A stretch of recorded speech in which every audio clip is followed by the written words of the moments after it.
Blog Talk Radio. Something's gone wrong. For all our vigilance and battle scars over the Bill of Rights, if we let the flame of freedom's torch grow cold, because there can be no torch to pass where there's no flame. Freedom has only one enemy it cannot defeat, and that is negligence. So your presence here, now, today, is an act of reverence. Of all man's works beneath the heavens, none shines brighter than our Constitution. I think Jefferson and Paine, Adams, Madison, Mason, Franklin, I think they're looking down right now at us.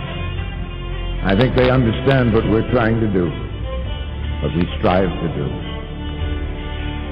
Every time our country stands in the path of danger, an instinct seems to summon her finest first, those who truly understand her. When freedom shivers in the cold shadow of true peril, it's always the patriots who first hear the call. When loss of liberty is looming, as it is now, the siren sounds first in the hearts of freedom's vanguard. Good evening, everybody, and welcome to another edition of Freedomlink Radio. My name is Joe Joseph. Alongside me tonight, of course, are my cohorts in crime, John King and A.C. Griffith. Boys, how are we doing this evening? Hello, Fantastic. Joe. Okay, well, the reason why I labeled this an urgent broadcast, folks, is there's too much to talk about here to make a video on YouTube or anything else. But boy, there are some serious, eerie implications from the evidence that I'm seeing here, and it's very chilling to say the least. So let's get right into it, and we can talk about this some more. The number to call, folks, if you have any questions or comments, 877-598-8549. That's 877-598-8549.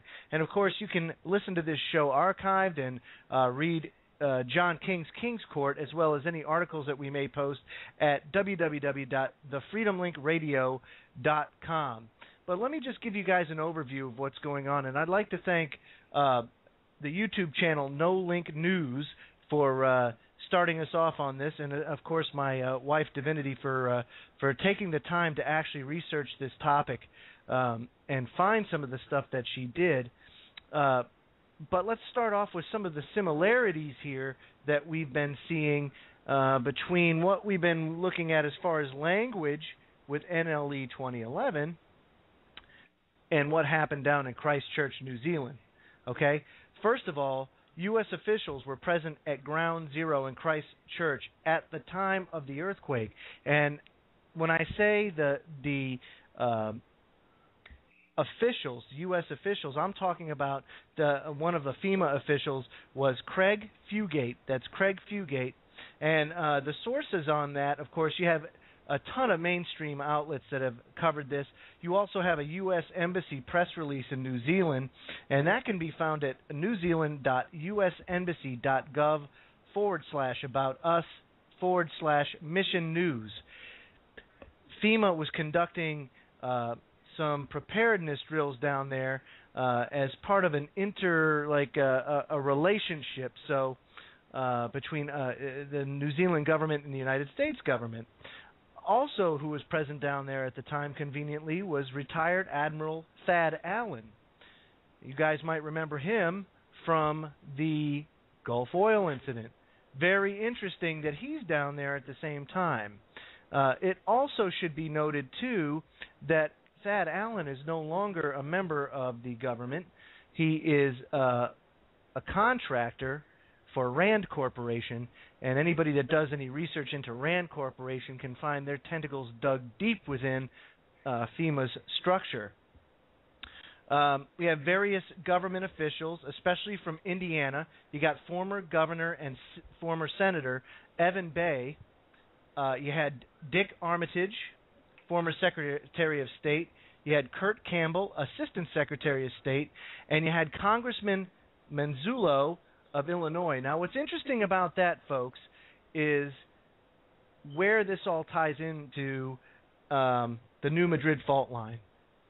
And I'm not one to sound the alarm like this, and I'm not really sounding the alarm. What I'm asking people to do is do a little bit of digging, because we need to find out what's actually going on down here and what happened down in New Zealand, not only for us in the United States, but for the people of New Zealand that went through this atrocity. So let's get into that a little bit.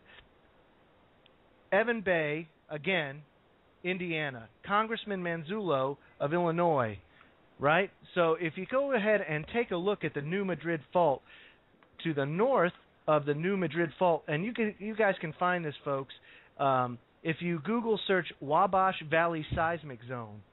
You Google search that, and what happens is you'll find a Wikipedia page on it, and on that page is a map. And if you take a look at the Wabash Valley Seismic Zone, it is the northeast portion of the New Madrid fault. And conveniently, it also looks like it runs smack dab through the middle of the border of Illinois and Indiana. And isn't it interesting that two of the major players down here during that catastrophe down in Christchurch, New Zealand, was former Governor and Senator Evan Bay of Indiana and Congressman Manzullo of Illinois. What possible business could Congressman Manzullo of Illinois have down in New Zealand? And of course, what could Evan Bay be doing down there? That's the questions that we need to be asking these people and say, WTF, why were you down there? And conveniently so, when this all took place. You see, folks, these are the questions that we have to ask. We have to hold these people accountable. If you guys want to take a look, any more verification, you can go to www.fema.gov. February 22nd, 2011, release number HQ-11-20. Also, the Otago Daily Times. All of these are reputable sources that have confirmed that these people are down there and that FEMA was, in fact, conducting these exercises down there. So the question has to be and remains to be, why did all this go down the way it did, and what could be the possible causes? And that's what we'll discuss tonight. Now, folks, my guest tonight for the first hour is Vinny Eastwood.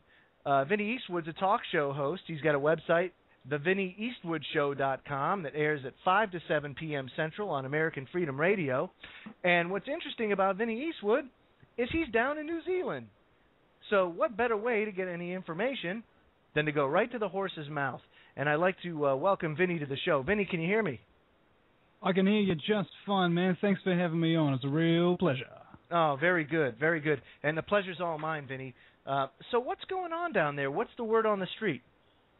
Oh, word on the street. Well, for the first time ever, we've had a nationally declared state of emergency. Now, we had a discussion about this on the show earlier today, and essentially what it means is the government is now capable of shifting resources out of other areas of the country down to the earthquake zone.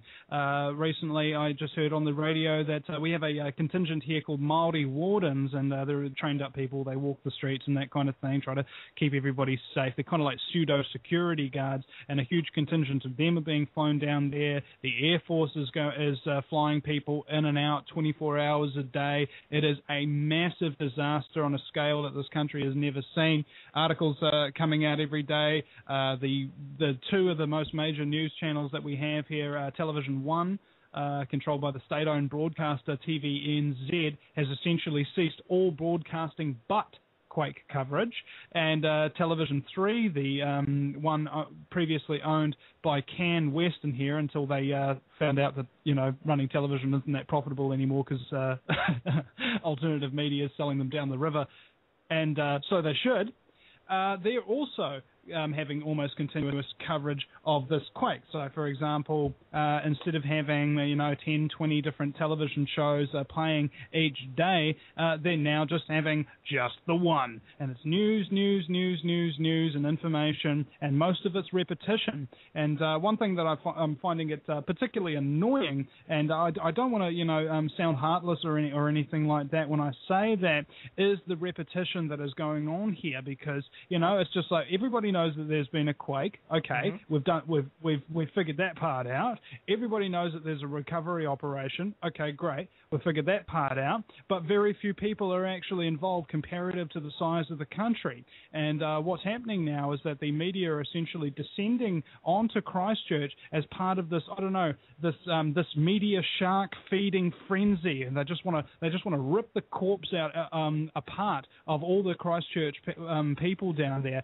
And I don't know about you, man, but no matter how big the disaster is, I wouldn't want media crawling all over my town anyway. No, you're absolutely right. I sure wouldn't either. Now, there's some interesting theories as far as what could have caused that. Now, I've heard everything from HAARP to scalar to solar to cosmic, and there's some interesting things to think about when you try to tackle some of these theories. And I want to, but first, before I get into those theories, let me ask you this: have they started to ration food or provisions yet? No. Actually, what's happening here is because all the water pipes and everything have broken out, and the central city's sewer systems are also now flooding into the Avon River, which is the main river that runs through the middle of the city there. Water is being tanked in from every conceivable direction. We have water tankers traveling as far as 1,400 kilometres from our northernmost major city, Auckland, all the way down to Christchurch, jumping on the ferries, getting down there. There is an enormous logistical operation going down because it's the second largest city in New Zealand. Apparently, I'm not 100% sure on the statistics of that personally, but the amount of machinery, the amount of bodies that are being flown down there, the amount of international aid is absolutely incredible. This is a disaster, the scale of which this country has never seen. Currently, according to mainstream news yesterday, the body count is at 98, and approximately 300 people are still missing, and the body count is expected to rise. So, the interesting thing about this all is, and you talked about causes, and also you talked about what are the reasons for all these high-level U.S. officials and various globalist affiliated scum being down there. Incidentally, on the day of the quake and the day before the quake, they were having a Trans-Pacific Partnership Forum meetup where various globalist entities, and this has been called a Bilderberg-esque meeting from some sources. Can't confirm whether or not any of these people are actually Bilderberg members. I haven't looked into it, but the Bilderberg modus operandi is to have their meetings in secret. This particular forum was done in secret, and also they tend to favor centralization. The Trans-Pacific Partnership is textbook centralization, and they also focus on deindustrializing most countries and outsourcing their jobs and screwing up whatever country that they're in, and that seems to be the modus operandi of what's happening on here too, so it gives a lot of credence to the accusation. Janet Napolitano, along with 9 Congress people, didn't come. Incidentally, they all got whisked away moments before the quake. Right. Now, this gives rise to speculation of foreknowledge. Now, incidentally, there was also a pod of whales, about 176 whales, pilot whales, I believe, washed up the day before. There have been allegations that 4 U.S. naval vessels were in the area conducting operations, much entirely similar to the case of the Haiti quake, where emergency drills were being conducted, and indeed New Zealand forces were conducting drills on that same day as well. That's conveniently there were 1,000 troops in town conducting disaster relief drills. Isn't that interesting? Yeah. Very interesting, you know. And now it's also come out that there is a HAARP facility very, very close to the epicenter of the earthquake. Also reports coming out from Bluff, which is the southernmost city, approximately 500 kilometers south of the city. Reports of rainbow clouds seen over the town 3 times in a day, the day of the quake. Isn't that interesting? Yeah, so you had the plasma-like atmosphere prior to that happening. Exactly. Mm-hmm. Now, this gives rise to a lot of speculation, a lot of suspicion, but we don't know the facts or the details on this as yet. My personal belief is we need to put the information out there so that little truthers and warriors of varying facts and figure denominations can do some research and help us here in the alternative media in New Zealand to find out the real facts about what's actually going on, because at the moment the